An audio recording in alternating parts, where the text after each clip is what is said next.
ওইখানে অন্তর্বর্তী সরকারের প্রধান উপদেষ্টা মোহাম্মদ ইউনূস আপনার সংখ্যালঘু সম্প্রদায়ের সকল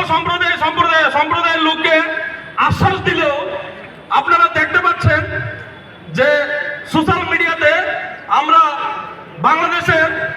চিত্রটা আমরা কিছু অন্য রকমই দেখতে পাচ্ছি, যে বাংলাদেশের সংখ্যালঘু সম্প্রদায়ের যারা আছে তাদেরকে সেভ করতে পারছে না। প্রত্যেক দিন প্রতিনিয়ত কোনো জায়গায় না কোনো জায়গায় মাইনরিটিদের উপর আক্রমণ হচ্ছে। তো আমি বলবো, আমরা ভারতবর্ষের ত্রিপুরা রাজ্যের মাইনরিটি, ওই বাংলাদেশের মাইনরিটি সম্প্রদায় ভাইদের উপর অত্যাচার আমাদের চেয়ে কেউ বেশি ব্যতীত হবে না, কারণ আমরা এই ত্রিপুরা